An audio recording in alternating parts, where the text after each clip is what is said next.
Saludamos a los que están en sintonía de este culto a través de los diferentes medios.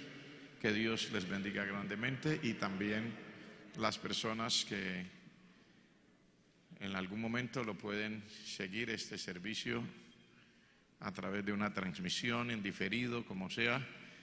El Señor nos ayude y sigamos adelante. Vamos a leer una parte de la Escritura para ir a lo que Dios quiere que miremos, y esta noche seamos edificados también con alguna enseñanza de la palabra de Dios, aquí en el libro de San Mateo. San Mateo capítulo 1. Vamos a leer desde el verso 18 la palabra de Dios. Dice en el nombre del Padre, del Hijo y del Espíritu Santo. El nacimiento de Jesucristo fue así.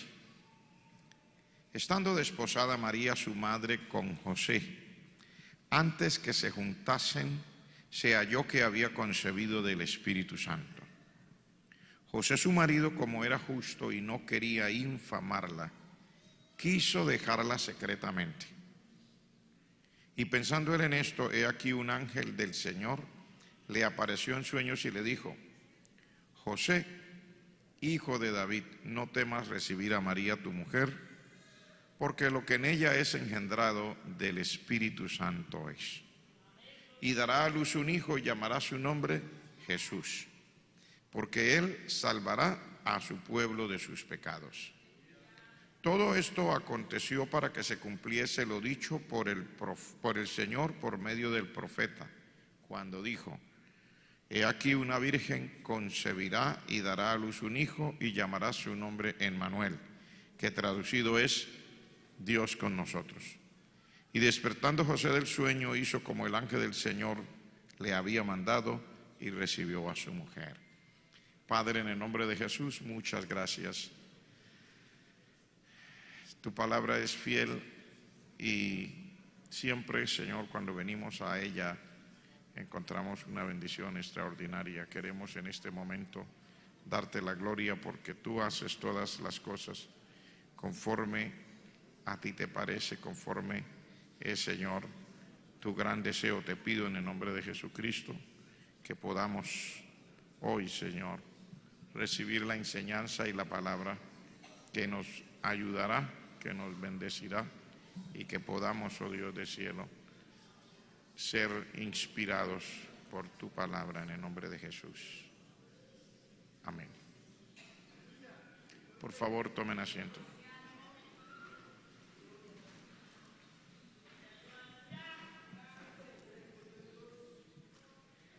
¿Quién tiene el verdadero poder?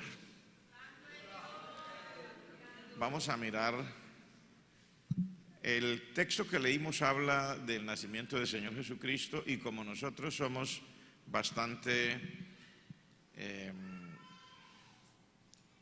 como que nos gusta seguir estilos, nos parecería que hablar de esto debería haber sido para el 24 o el 25 de diciembre, ¿cierto?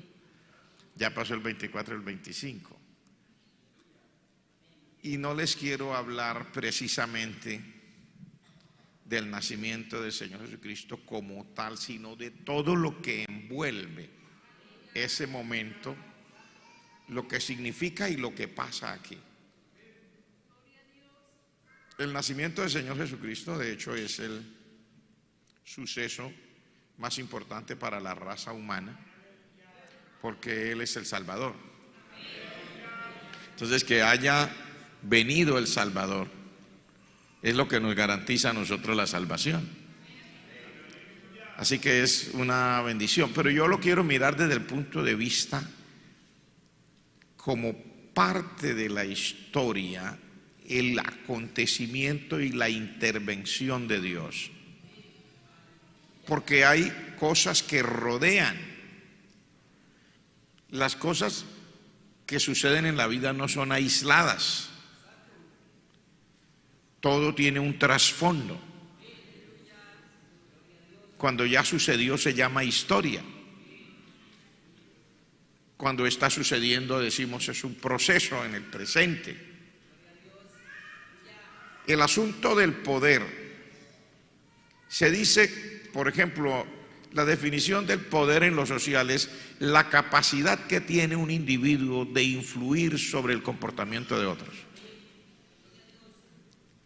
La capacidad que tiene un individuo de influir sobre el comportamiento de otros, a eso se le llama, o es una definición de poder en el aspecto social, que eso a nosotros nos gusta mucho. Y el ser humano siempre ha luchado por el poder. Queramos reconocerlo o no, el ser humano siempre ha luchado por el poder. Y eso se ve reflejado a todos los niveles. A nivel de hogar, a nivel de sociedad como tal, en una empresa, en un colegio, en la calle del barrio, en cualquier parte, a nivel de país, de ciudad y a nivel global. A los seres humanos nos gusta saber que somos capaces de manejarle la vida a los demás. Que eso es básicamente de una forma muy escueta lo que acabamos de decir ahora. O sea, que en lo social la definición de poder es la capacidad que tiene un individuo de alterar o modificar o hacer que otras personas tengan determinadas conductas o comportamientos. A nosotros nos gusta eso, los seres humanos somos así. También se ve reflejado en nuestra propia vida como iglesia, aún ya estando en el Señor. Aunque uno dice que no, pero sí. A todos nos sabe a rico el ejercer ese tipo de cosas. No sé por qué, pero sí. Y los niños que son aparentemente inocentes lo ejercen también. Un niño hace un pulso con el papá y la mamá desde que recién nació. Y el niño demuestra que lo puede manejar a uno. Y si usted no le hace caso, el niño de 2 meses se queda y se va poniendo moradito hasta que usted venga corriendo y lo sacuda. Hijo mío, Dios mío, Padre celestial, le eche agüita y todo. Y cuando ya él vuelve, sí, ay, usted reacciona, ay, gracias a Dios. Y el chino que, ay, sí. ¿Se da cuenta que sí? Así somos. Les comento esto porque en la vida Dios tiene planes y propósitos. Y siempre ha habido una batalla por el poder, no solamente entre los seres humanos,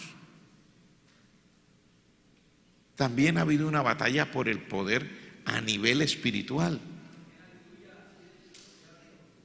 Mire lo que el Señor Jesucristo recibe como tentación de parte del diablo, que el Señor reprenda al diablo. Mira los reinos de este mundo, todo esto te daré si postrado me adorares. Se le está diciendo al Señor, adórame, y yo te doy todo esto. O sea, de alguna manera, a ese nivel también sucede. Y también se da la lucha entre el ser humano y Dios por el poder, aunque usted no lo crea. Sí, Señor. Se lo voy a poner así sencillo. Mire, vaya a la escritura en el libro de Apocalipsis, estudie el libro de Apocalipsis y usted va a encontrar que dice expresiones como esta: y pelearán contra el Cordero, pero el Cordero los vencerá. O va a encontrar un texto que diga: y los vi reunidos para pelear contra el que montaba el caballo blanco, que es el Señor Jesucristo. O sea, hasta el sol de hoy y hasta que Cristo venga y hasta que el Señor ponga a todos sus enemigos debajo de sus pies, el ser humano se atreve incluso a querer disputarle el poder a Dios.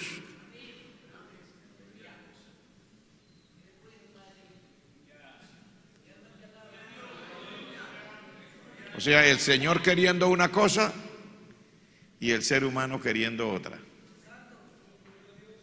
Y tratando de obligar a que sea como se dice aquí. Ejemplo, por decir algo, En esta época estamos hablando de los problemas del matrimonio, de la orientación sexual, de una cantidad de cosas que a todas luces todo el mundo sabe lo que es real y lo que no es, pero el ser humano se le antoja decir: a mí no me importa si ustedes dicen así, si la Biblia dice así, si Dios dice así, yo digo así. Y yo voy a imponer eso así por encima de. O sea, siempre habrá una batalla. Y el Señor Jesucristo vendrá y realmente, no solo a nivel espiritual, sino a nivel literal, en lo social y en todo, le arrebatará el poder, no solo al diablo, sino a los seres humanos. Y reinará.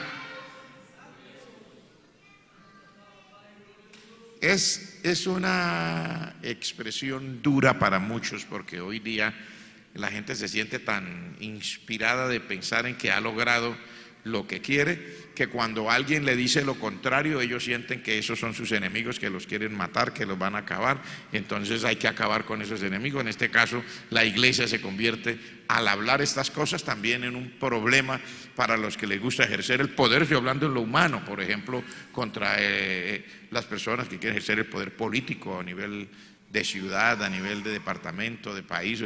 Se sienten amenazados cuando les decimos que el Señor Jesucristo va a venir y vea, los va a quitar de ahí. Uy, no, ¿cómo así? Pero yo no se lo digo de una manera como imaginaria, es verdad. El Señor Jesucristo va a venir y le va a quitar, literalmente le va a quitar el poder a todos los partidos políticos. Y a los autócratas disfrazados de demócratas. Y a los demócratas. Y a los que son amarillos, rojos, azules, no sé de qué más colores. Hoy día el mundo parece un papagayo. No me importa, el Señor va a arrebatar el poder literalmente, no solo al diablo, sino al ser humano. Y Él va a reinar Él. Va a reinar Él. Y va a hacer como Él quiera, y en esta tierra lo va a hacer por 1000 años ininterrumpidos.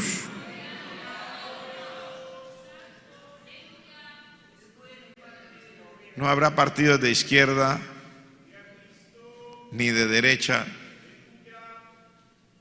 ni de centro, ni de arriba ni de abajo. El Señor Jesucristo, Él dice, Él va a gobernar por 1000 años aquí ininterrumpidamente.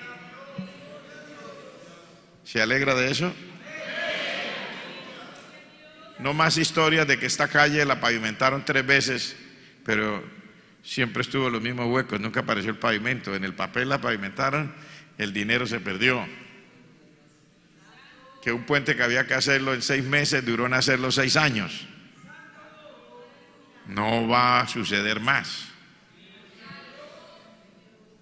Y así sucesivamente. Pero déjeme decirle esto solo para decirle que entre nosotros, incluso entre nosotros también como iglesia, puede suceder. Que nosotros nos gustaría también manejar el comportamiento de los demás y decidir qué pasa en esta vida. Y únicamente lo quiero decir no para hablar mensajes de revolución ni de nada, sino para decirle quién es que verdaderamente tiene el poder. Porque lo que leímos aquí es una enseñanza. El capítulo 1 del libro de San Mateo es una enseñanza. Hablando del nacimiento del Señor Jesucristo, mire que no estoy centrado en el nacimiento del Señor Jesucristo, sino en el cumplimiento del propósito de Dios. Es a lo que yo voy. ¿Por qué? Mire, cuando las personas influyen o cuando las cosas se dan, hay propósitos o situaciones que parecen desaparecer. Si hay cosas de las que usted aparentemente se olvida, usted dice, ya eso no funcionó, ¿cierto? Así como usted desecha en la casa cosas que compró para un propósito que después no le sirvieron. Una señora fue al supermercado, compró una olla así, un instrumento de cocina así, porque era para hacer eso, pero al final no era lo que necesitaba y esa olla siempre quedó, al final lo bota porque ya no hacía sino estorbo. Y así pasa con muchas cosas en la vida. Personas que estudiaron una determinada profesión en la universidad, pero nunca ejercieron esa profesión, sino otra profesión. Entonces se olvida de lo que estudió porque realmente lo que iba a hacer era otra cosa. Y así sucesivamente. En la vida, aún en la vida cristiana o en la vida en general también pasa eso.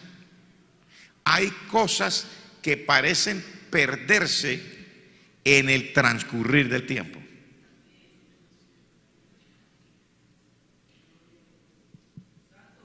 Hay personas que aprendieron a conducir y nunca más volvieron a conducir.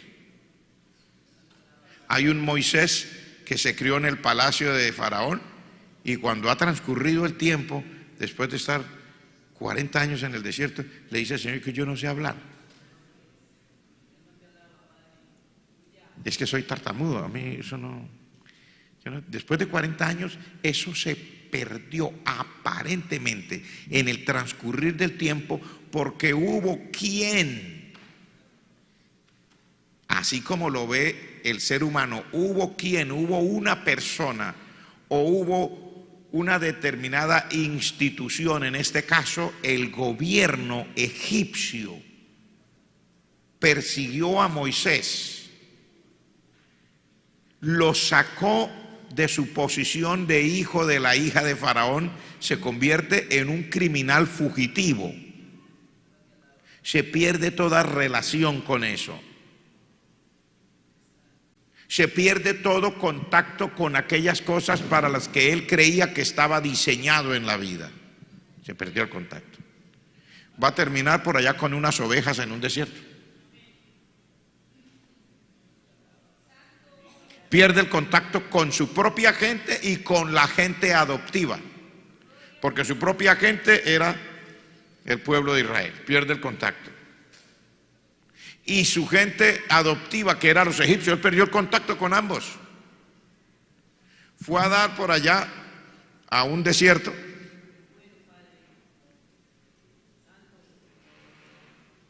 donde no están sino las personas hoy día, igual que antes, personas que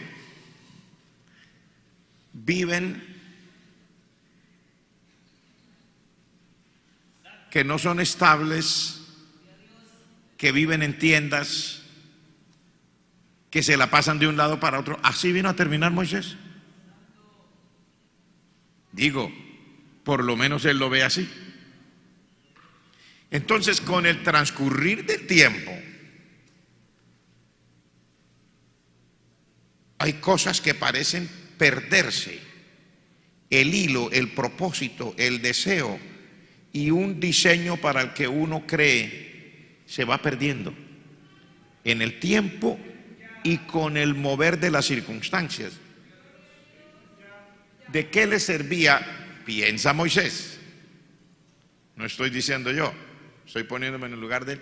¿De qué le sirve haber estudiado en el palacio de Faraón y en las universidades de Egipto? Ahora está acá en el desierto del Sinaí andando arriba y abajo con las ovejas de su suegro. No tenía ningún sentido. ¿Con quién hablaba? Con las ovejas. ¿De qué le servía haber estudiado? Mire que cuando las cosas suceden así, a nosotros nos pasa igual. Pero yo, ¿qué me gané con aquello? ¿Qué me gané con lo otro? Míreme aquí, no sé qué, todo vino a dar a esto. Y uno comienza a pensar que las cosas realmente fueron una equivocación en mis aproximaciones. ¿Está conmigo? Porque las circunstancias y los que ejercían el poder de Egipto aislaron a Moisés. Las circunstancias y los que ejercían el poder lo aislaron. Y estoy diciendo esto porque es solamente un caso, porque aquí tenemos otro. ¿Cuál es el caso aquí que hemos leído esta noche? llega el momento para que nazca el Mesías, el Salvador del mundo, el Señor Jesucristo. ¿Cómo tenía que nacer? Es llamado el león de la tribu de Judá, la raíz de David. ¿De dónde tenía que nacer? De la descendencia de David, ¿cierto? De los reyes. Pero resulta que para esa época ya no había reyes en Israel. Le voy a leer este texto. Espero que usted, cuando llegue a casa, de pronto, si a usted le gusta repasar, repase. Le voy a leer este texto ahí en el mismo capítulo 1. Verso 17. Escuche este texto. De manera que todas las generaciones, desde Abraham hasta David, son 14. Desde David hasta la deportación a Babilonia son, y desde la deportación de Babilonia hasta Cristo son generaciones. Mire, la cosa venía bien hasta aquí, póngale cuidado. Estoy hablando en una manera hipotética, porque siempre las cosas en las manos de Dios van bien. Levante la mano el que dice amén, todas las cosas en las manos de Dios van bien. Se lo digo de nuevo, no importa si a mí me parece mal, no importa si a usted le parece mal, pero todas las cosas en las manos de Dios van bien. Pero mire hasta dónde parece humanamente, cuando usted hace un análisis, hasta dónde parece que van bien las cosas. Desde Abraham hasta David, 14 generaciones, va bien. Comienza con Abraham y quedamos en David, un hombre, ¿cierto?, que se nota que Dios le habló, que Dios dijo, que le profetizó, que el profeta Samuel, que el Señor le dijo, etcétera. Hasta ahí va bien. Desde David hasta la deportación a Babilonia, 14 generaciones, todavía va bien, con muchos problemas, pero todavía va bien. ¿Por qué? Porque todavía seguía siendo reyes de Judá los descendientes de David. Hasta ahí va bien.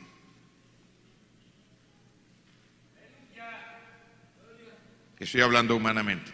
Pero luego dice, desde la deportación a Babilonia hasta el nacimiento del Mesías, son 14. Y ahí ya no va bien. ¿Por qué no va bien? Porque después que el pueblo fue deportado a Babilonia, la línea mesiánica que venía a través de los reyes va como perdiendo brillo. ¿En qué sentido? Si el Señor Jesucristo es el Rey de Reyes, tenía que nacer de un rey, ¿cierto? Cuando llegaron los magos, los que venían del oriente, ¿qué dijeron? ¿Dónde está el rey de los judíos que ha nacido? ¿Dónde fueron a buscarlo? Al palacio. ¿Por qué dijeron que tiene que nacer? Si es un rey, tiene que nacer de un rey. Pero resulta que después de la deportación, 14 generaciones ya no hubo más reyes para Judá. El que nombra, y se lo voy a leer en el verso 12, después de la deportación a Babilonia, Jeconías engendró a Salatiel y Salatiel a Zorobabel. Hasta ahí más o menos se asoma algo.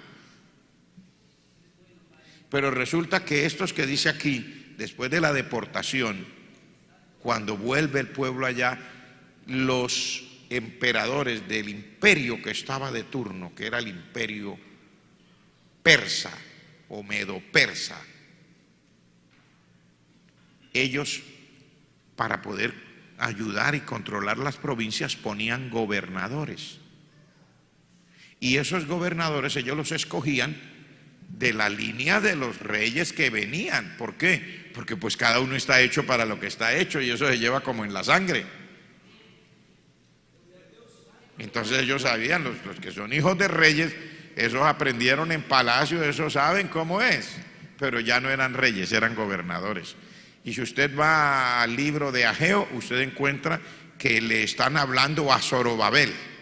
¿Quién es Zorobabel? Un descendiente de los reyes de Judá que ya no es rey, ahora es solamente gobernador. Y le está hablando Dios a través del profeta Ageo para reconstruir la casa de Dios. Todo eso usted lo puede estudiar en su casa, porque yo no puedo ponerme a leer todo eso con usted ahora aquí. Y luego, después de Zorobabel, habla de Salatiel. Hasta ahí se nombran gobernadores. Pero después de eso, hermano, como que se va diluyendo más y más y más. Después de los persas vinieron los griegos. Los griegos invadieron el territorio del Medio Oriente, incluyendo a Israel. Y hubo emperadores terribles, hicieron cosas espantosas. En Jerusalén quitaron el continuo sacrificio, pusieron, uno de esos emperadores sacrificó un cerdo sobre el altar para contaminar el altar en que los judíos hacían sus sacrificios, para desmoralizarlos y acabarlos, en términos de que no se sintieran ya respaldados ni siquiera por una creencia, por una fe. ¿Me está entendiendo lo que le digo? Y luego, después de eso, vinieron los romanos, el imperio romano. Se conoce el imperio romano, el nacimiento como tal, en el año 27 antes de Cristo. No porque no tuvieran fuerza antes, porque ningún poder político o geopolítico desplaza a otro en un año. Es un proceso. Y los romanos hace rato habían constituido lo que hoy tenemos como forma de política en muchas partes del mundo, la república, senadores. Pero en el año 27, que ellos ya habían tomado suficiente fuerza y habían destronado a los griegos, se declara al emperador y se le llama Augusto, Augusto César. Y de ahí en adelante se conoce como el Imperio Romano, o sea, como tal es oficialmente un imperio. Y también invadieron al pueblo o la nación o lo que quedaba de Israel. Durante todo ese tiempo, cada vez más se fue diluyendo lo que era la línea descendiente de los reyes. Ya usted no los oye nombrar. Si usted lee un poquito de historia, habrá oído hablar de los macabeos. ¿Quiénes eran los macabeos?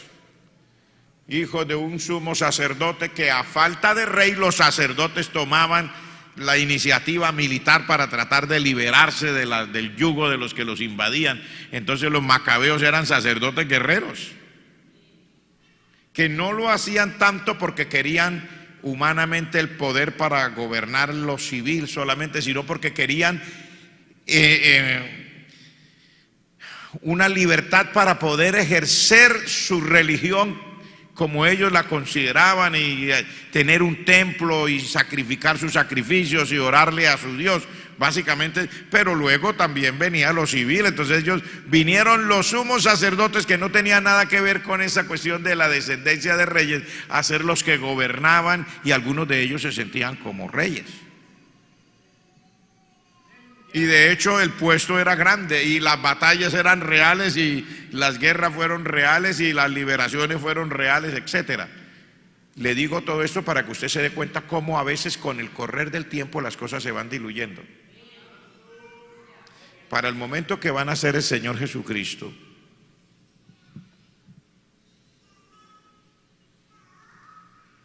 ¿a quién le decimos rey ahí? Ni siquiera, a menos que usted venga a esta genealogía, ni siquiera usted sabe quién era de los descendientes de los reyes. Porque ya no tenía valor. Para el pueblo que era esclavo, subyugado, que era un pueblo invadido, ya no tenía valor. ¿Qué importa si fulano nació de aquí, si su tatarabuelo fue? ¿Qué importa si ahora no es?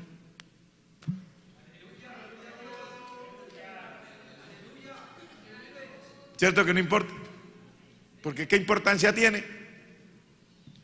No, sí, usted es hijo de fulano de tal que hace 200 años tenía plata, sí, pero ahorita usted trabaja al diario y le toca eso de jardinero. ¿Qué le importa hace 200 años, abuelo? Eso ya es historia. Lo mismo pensaban ellos. Y le estoy diciendo esto para que entendamos quién tiene verdaderamente el poder. Poder para hacer que los propósitos de Dios resuciten. Poder para hacer que lo que Dios un día dijo se cumpla sin importar si al ser humano le parece que ya se diluyó o no.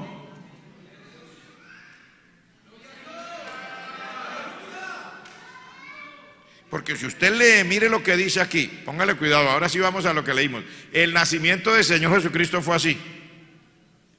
Estando desposada María, su madre, con José, antes que se juntasen, se halló que ella había concebido del Espíritu Santo.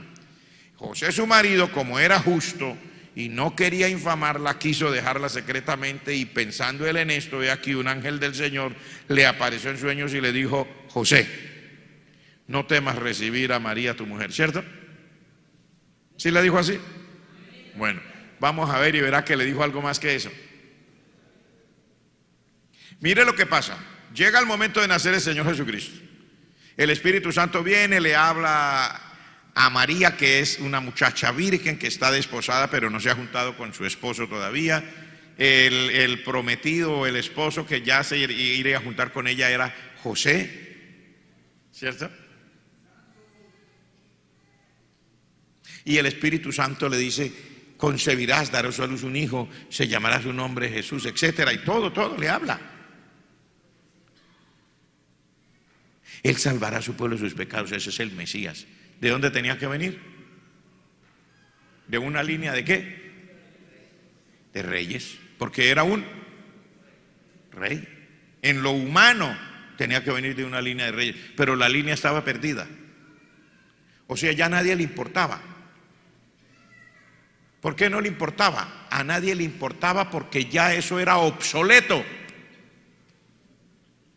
No tenía que ver con la realidad diaria de ellos. Mire lo que dice aquí.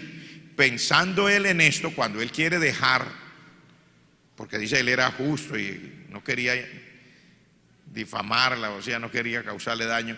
Como él la quiere dejar, un ángel del Señor. Y dijimos, ¿quién tiene verdaderamente el poder? ¿Quién es el que puede resucitar los propósitos y las cosas que Dios ha determinado? Pregunto, ¿quién puede resucitar los propósitos o cosas que Dios ha determinado? El Señor. Y todo está aparentemente perdido, ¿cierto? Ahora gobiernan los romanos, ahora no importa. Dice, un ángel del Señor se le apareció en sueños a José y le dijo: José, no temas recibir a María tu mujer, ¿cierto? Porque lo que en ella es engendrado del Espíritu Santo. No le dijo así, le dijo algo más, le dijo: José, hijo de David.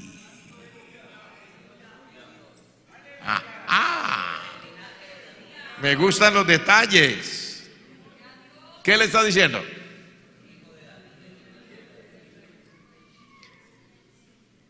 No importa que usted sea un carpintero, porque José era un carpintero. Mire qué clase de reyes. Era un carpintero. Por eso él tampoco es uno. Como dice uno aquí, ni le iba ni le venía. A mí qué me sirve que me digan que soy rey si yo lo que hago es carpintería. Era un obrero raso.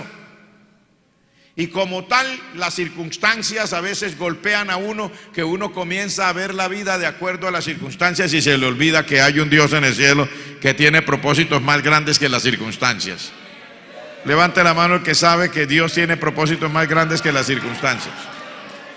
¿Sí?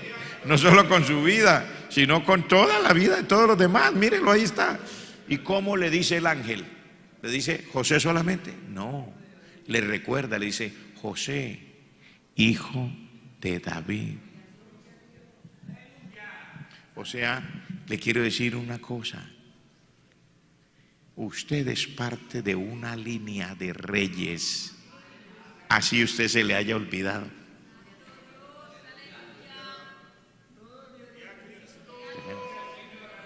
Así usted lo haya desechado, si usted, porque usted dice, yo no soy sino carpintero. Y usted vive en un pueblito, imagínese usted, Nazaret. Y la gente decía que si de Nazaret algún día saldría algo bueno, ¿no? Eso no tenía ninguna importancia. No importa dónde viva, le dice el Señor, no importa que sea carpintero, usted es hijo de los reyes, así no se acuerde. Tremendo, hermano. O sea, se lo voy a decir de otra manera, lo que el Señor está diciendo es, hay un propósito que por 14 generaciones, y si usted cuenta las generaciones, que las contaban de a 40 años, imagínese cuántas son. Siglos enteros, donde la gente le parece que el propósito de Dios se perdió, y después de 400, 520 años, lo que sea, el Señor vuelve y le dice, José, hijo de David, el propósito sigue vivo. ¿Cuántos se alegran por lo que le estoy explicando? No importa cuántos años hayan pasado y no importa que usted sea carpintero, le está diciendo el Señor, pero usted es parte de este propósito y quiero que abra los ojos, quiero que reciba a María, su mujer, porque lo que está pasando aquí no es lo que usted se imagina, lo que está pasando aquí es el propósito eterno de Dios y usted es parte del propósito. Tremendo. Tremendo, hermano, tremendo. Cuando yo miré esto otra vez, yo digo, ay, Padre Celestial, qué bueno mirar otra vez tu palabra. Qué dicha reconocer que todos nosotros como hijos de Dios somos parte de cosas extraordinarias que a veces a uno por las circunstancias o porque uno ve que otras personas en términos políticos, humanos, social, lo que sea, pueden ejercer. Entonces usted va ocupando una posición aparentemente irrelevante, es un triste carpintero, es una persona, etcétera, aquí, allá, vive en un pueblo, es pequeño, y uno comienza como el que decir, eso ya no tiene valor. Pero imagínese si tiene valor cuando es un ángel mismo del cielo que baja a decirle a José, oiga, vengo a recordarle que usted es hijo de los reyes. En ninguna parte lo dice, ¿cierto? Cuando usted lee la genealogía, en ninguna parte dice que él era de los reyes. Pero si usted lee la genealogía, y le voy a leer la última partecita de esa genealogía, dice aquí en el verso 15, Eliud engendró a Eleazar, Eleazar a Matán, Matán a Jacob, Jacob a José, marido de María. No dice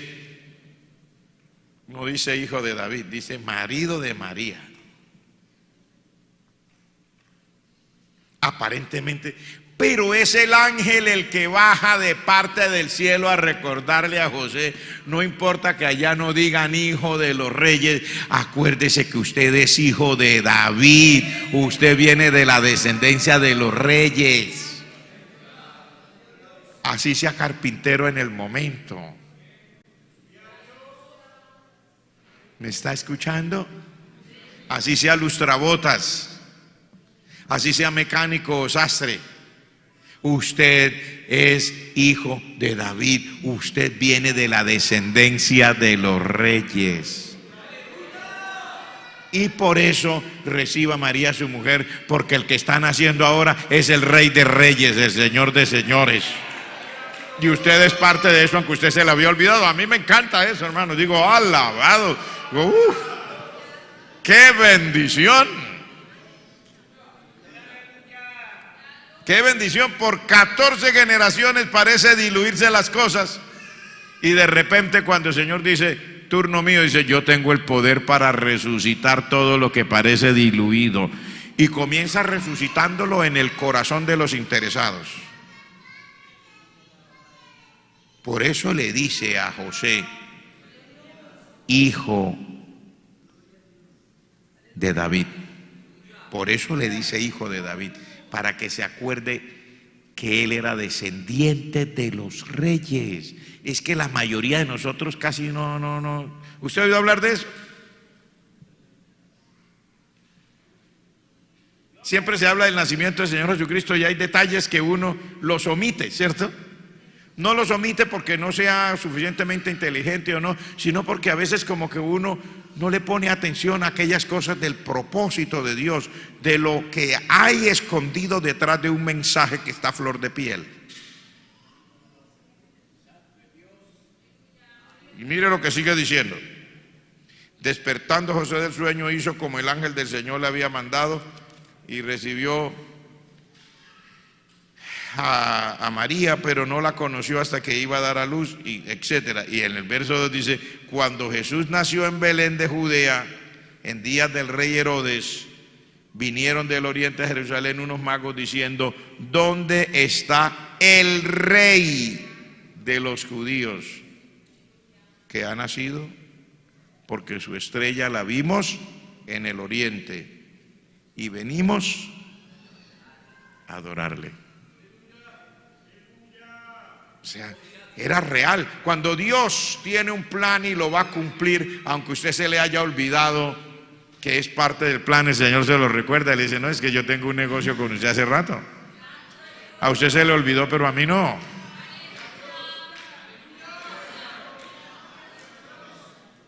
Digo, a usted se le olvidó. Estoy hablando de parte de Dios, ¿no? Estoy poniendo en el lugar de la voz del Señor. El Señor le dice: no, yo tengo un negocio con usted. A usted se le olvidó, pero a mí no. Para mí el negocio sigue vivo.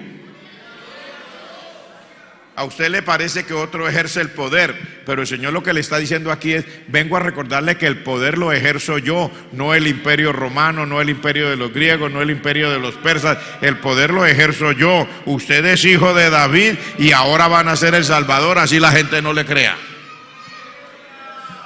Tremendo. ¿Cuánto le dan gloria al Señor? Espero que usted me entienda, porque, y no quiero alargarme demasiado en esta noche, porque a nosotros cuando aplicamos las cosas a nuestra vida nos pasa igual. ¿Cuántas veces no vivimos desanimados? Ay, no, yo creía que sí, pero no. Ay, pasó tal cosa. Ay, pasó esta otra. Ay, sucedió tal cosa. Y a uno el corazón de ser humano lo lleva a pensar que a veces de pronto eran imaginaciones, que uno hizo oraciones, pero que esas oraciones no eran la voluntad de Dios. Y uno oró por como ellos. ¿Cuántos son 14 generaciones multiplicado por 4? ¿Ah? Más de 500 años. Más de 500 años. Y a uno le parece que porque pasaron más de 500 años ya se acabó el propósito. No, hermanos, el propósito de Dios es firme.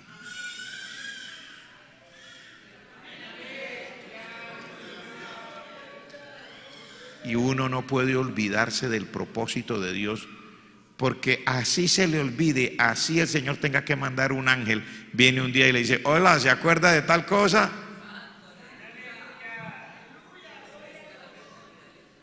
¿Ah? Porque lo mismo le pasó a Abraham. Dios le dijo que haré de ti una nación grande. Y en el camino él dijo: no, eso que se metió con su esposa a tratar de resolver las situaciones. Parecía que no, pero cuando ya estaba como muerto, dice, cuando consideraba que ya estaba como muerto, 100 años ya, un hombre mayor,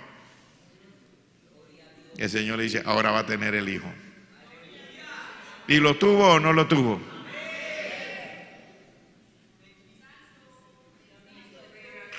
Ese es el Dios al que le servimos. Y estoy aquí para decirle que Él es quien verdaderamente tiene el poder. No lo tiene la sociedad, no lo tienen los líderes políticos. Puede ejercer determinado grado de poder, pero en real poder no lo tiene la sociedad, no lo tienen los líderes políticos, no lo tiene ninguno de nosotros. El verdadero poder lo tiene el Señor. Levante la mano el que dice amén. El verdadero poder lo tiene el Señor. Por encima de Él no hay nadie, hermano.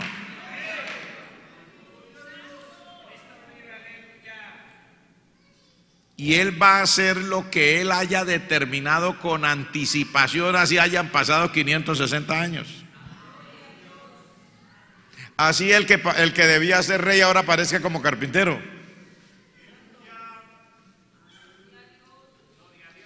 Si usted sigue leyendo la historia, y ya voy a culminar porque no quiero, pero usted sigue leyendo la historia, este mismo pasaje está descrito allá en el libro de Lucas.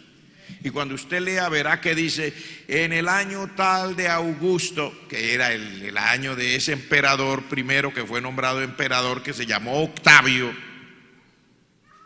que le dieron el título, el Senado romano y la República le dio el título de emperador.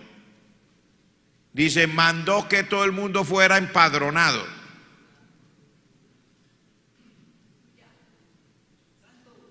Y en ese momento, por obligación, a José le tocó reconocer que él era de la línea de los reyes. ¿Por qué? ¿Qué dice? Entonces, ¿para dónde se fue José con María que estaba esperando el bebé? Dice, para Belén de Judá. Léalo. Dice, porque era de la casa de David. ¿Él quería? No. Él se acordaba y decía, qué dicha que soy. No, le tocó obligado un edicto del emperador para que él se acordara que él era de la casa de David, que era del descendiente de los reyes. Así la gente no se lo diga a uno, porque es que ni siquiera hoy día casi nunca nadie nombra eso, que José, el marido de María, era descendiente de los reyes, era de la casa de David. Por eso le tocó ir a Belén de Judá a empadronarse, o sea, a estar en el censo, para que me entiendan, para que lo censaran en Belén de Judá, porque dice, porque era de la casa de David, era de los reyes.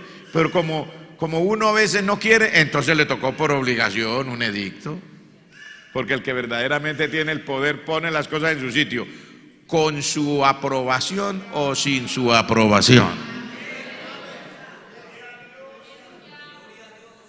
¿Me está entendiendo eso? O sea, el Señor va a poner las cosas en su sitio con la aprobación suya, con la aprobación mía, o sin mi aprobación, sin su aprobación. El asunto es que si toca obligado, pues el rey, el emperador de turno lanza un edicto, pero usted me hace caso, usted se acuerda o yo le recuerdo. Así de sencillo. Y estoy aquí para decirle esto porque estamos terminando un año. Mañana será el último culto del año si el Señor no ha venido por su pueblo. Y tenemos que cada día tener mayor claridad. Claridad espiritual. A veces las personas sentimos angustias. A veces ya no oramos igual, ya no estudiamos igual. Ya no, lo que puede pasarle a cualquiera en un día, un mes, un año, lo que sea. Y uno tiende a pensar que ya no va a volver a aquella cosa, que ya no va a volver a un propósito, que ya no va a volver a una circunstancia donde Dios va a estar actuando literalmente con su propio poder, sino que a uno le parece que las cosas pasaron y que ya no quedó sino lo humano. Lo que decida los demás o lo que decida yo. No, Señor, aquí todavía decide el Señor Jesucristo. Y no estoy hablando, cuando digo aquí, no estoy hablando de esta iglesia local, estoy hablando de la iglesia de Cristo. Porque por lo general los hermanos, la manera de hablar pueden encasillarlo a uno. Cuando yo digo aquí, nunca me estoy refiriendo a esta iglesia local solamente. Me estoy refiriendo, cuando digo aquí, me refiero a la iglesia de Cristo, aquí o en la China. Los propósitos de Dios con la iglesia no los decide ninguno de nosotros. No lo decido yo como pastor, no lo decide mi presbítero, no lo decide el secretario, no lo decide la Junta Nacional, no lo decide la Junta Internacional, no lo deciden los hermanos, no lo deciden las hermanas, no lo decido yo, no lo deciden los diáconos. Los propósitos de Dios con la iglesia los decide Dios.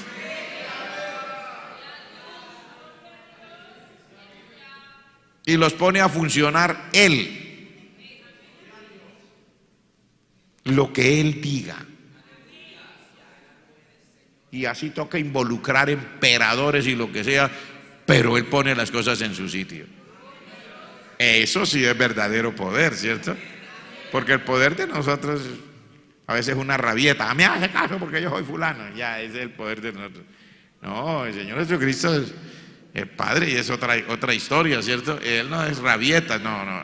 Si a mí me toca mover un emperador para que se cumpla algo, yo muevo un emperador. Me toca mover el imperio, también muevo el imperio. Me toca mover ángeles del cielo, ahí se los mando. Lo que se necesite.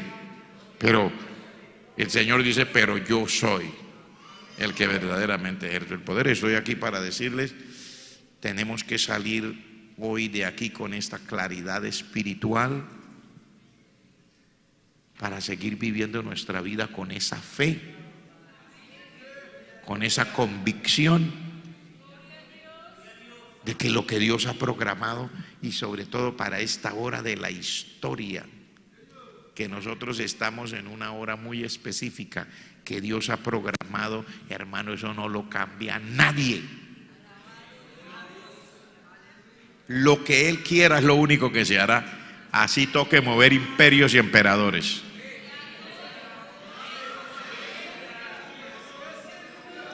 Y así a José se le haya olvidado que es de la casa de David, se lo recuerda, y toca mandar ángeles, manda ángeles, lo que sea, pero el Señor necesitaba que estuviera todo ahí para que el Señor Jesucristo, nuestro Salvador, naciera. Entonces, todas las cosas en su momento demuestran que quien verdaderamente tiene el poder es nuestro Dios. Y tenemos que levantar las manos. Si usted trabaja en un trabajo, a veces los hermanos, cuando estamos un poquito despistados de esto, nosotros queremos manejar nuestra vida. Yo digo que hubiera sido, por ejemplo, si en este momento fuera José el que viviera ahora y él se hubiera acordado que era de la línea de los reyes y aquí no encuentra sino carpintería. No, pues yo me voy para Nueva York o para París, porque yo, como yo hijo de los reyes, y aquí en carpintería o en mecánica, o yo desastre aquí. Es importante que usted entienda que cuando estamos hablando de esto, estamos hablando de propósitos. Usted es una persona de propósitos. Dios tiene propósitos. Usted no es una casualidad en el camino. Usted nació con nombre propio dado por Dios para algo específico, para cosas específicas, para sitios específicos, para labores específicas. Nosotros no somos así como a veces uno se imagina, ¿no? Dios sabe por qué está, cómo se llama, todo cerca de usted y de mí. Entonces no podemos, sí, o sea, tratar de arreglar nosotros o pensar que nosotros somos los que vamos a manejar. El que verdaderamente tiene el poder es nuestro Dios. Vamos a orar. Padre, en el nombre de Jesús, gracias. ¿Quién como tú? Magnífico en santidad, temible en loores, maravilloso en poderosas hazañas, quien haces mis pies como de siervas, dice tu palabra, y a mis alturas me haces andar. Te glorifico porque tú eres Dios, Rey y Señor, y porque estás a cargo de todo, porque bendices todo, porque mueves todo, porque haces todo.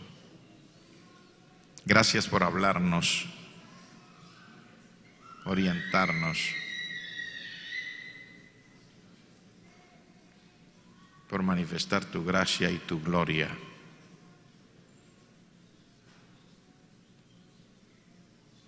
Y por habernos traído esta noche aquí.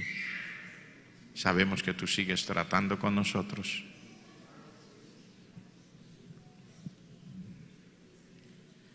Y tú terminas todo lo que tú quieres en nuestras vidas. Gracias por cumplir lo que tú quieres, por ser Rey y Señor. Gracias por tener el verdadero poder, no lo tiene nadie más. no lo tienen los imperios ni los emperadores, ni tampoco lo tenemos nosotros a nivel de iglesia. Con cada uno tú tienes un plan, con cada persona. Y aunque parezca haberse diluido un determinado propósito, una determinada línea, sabemos que no es cierto. Sin importar que cambien las circunstancias, el propósito tuyo está por encima y tu poder siempre será manifestado. Gracias en el nombre de Jesús. Gracias, Señor. Antes de salir, queremos preguntar si hay una amiga o amigo que vino esta noche aquí y que oyó esta palabra. No lo sé. Si hay una amiga o amigo que oyó esta palabra y dice: oiga, pastor, yo quiero entregar mi vida a Cristo porque yo he vivido pensando que yo era que manejaba mi vida, ahora quiero entregar mi vida al Señor, dejar que Él sea el que haga todo. Quiero orar con usted, amiga o amigo. Si quiere entregar su corazón al Señor, levántese de su puesto, venga aquí, póngase de pie frente a mí y yo oro con usted.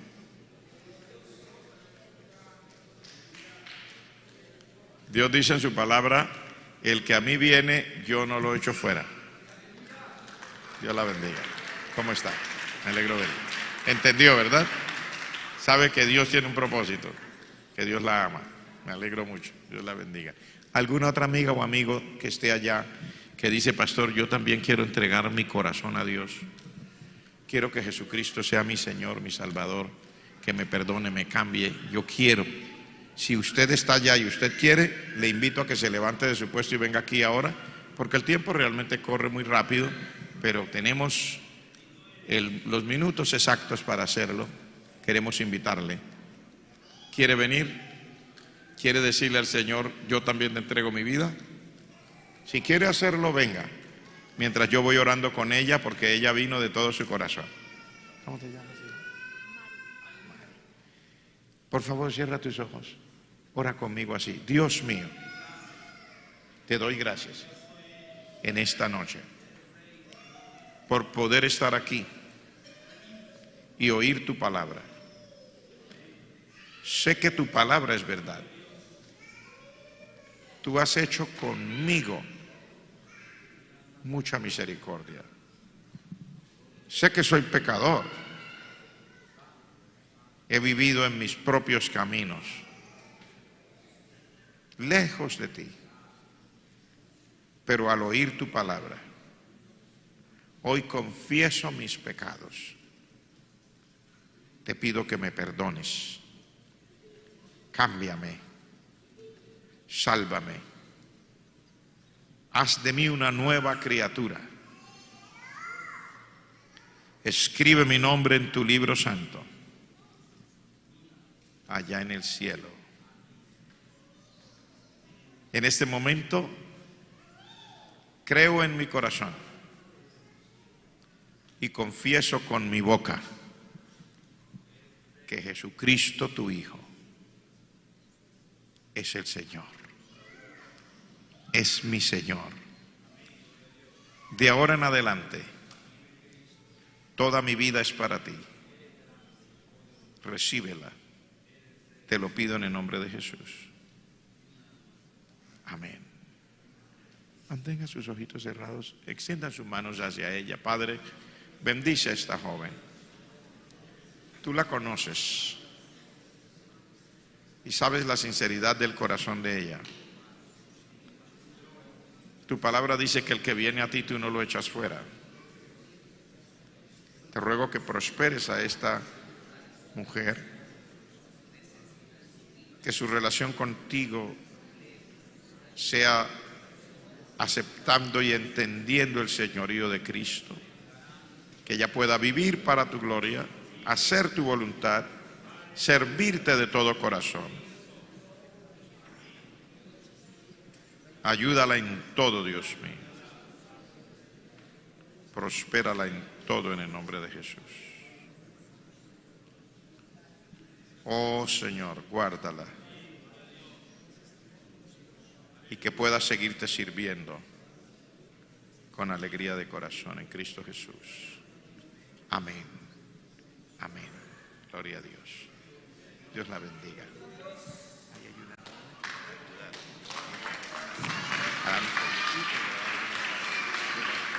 Qué bueno, nos alegramos por ella.